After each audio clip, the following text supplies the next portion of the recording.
jika kau di depanku, tutupkan pintu-pintu ini.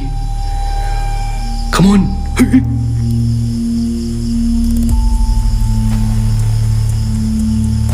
Alamak.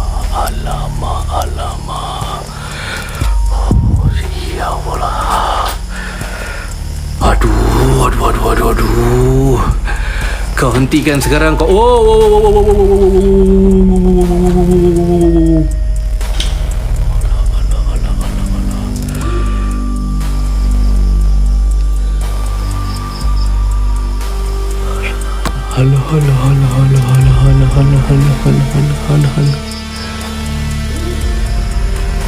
Dengarkan lagi bunyi-bunyi daripada kalian selain burung hantu.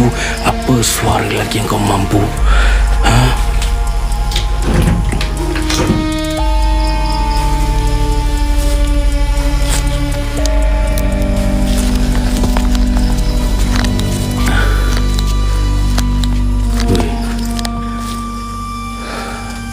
Dekat belakang saya sekarang yang bermain pintu dan juga lampu ni, kalau tuan-tuan nampak, saya berada di tandas dan saya memang tak kuat sangat sekarang ni.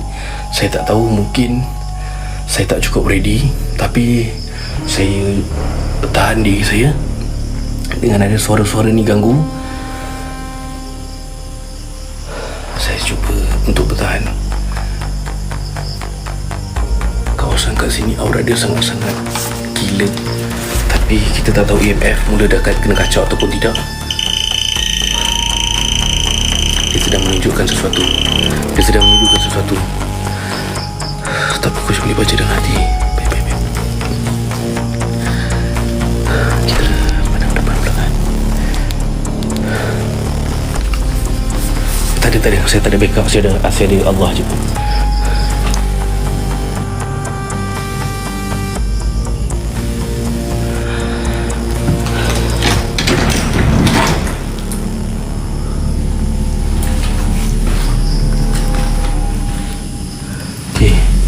Ada lagi.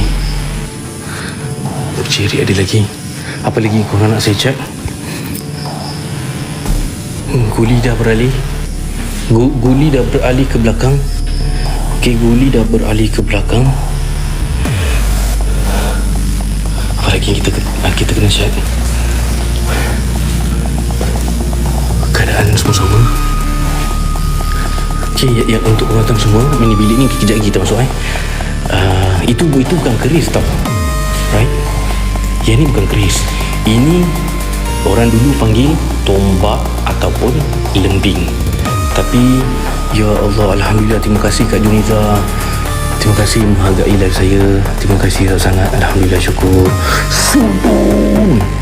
Sujud syukur dulu. Okay, sujud syukur. Alhamdulillah, terima kasih Allah. Ini adalah, saya senang cakap, kita panggil tombak punya mata. Dia lembing boleh, tombak boleh lah. Lembing. Okey.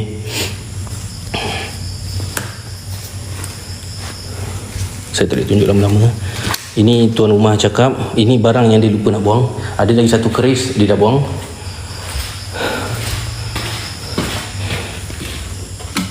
Sekejap, ada apa-apa tak info daripada tuan rumah? Kat rumah tu tak ada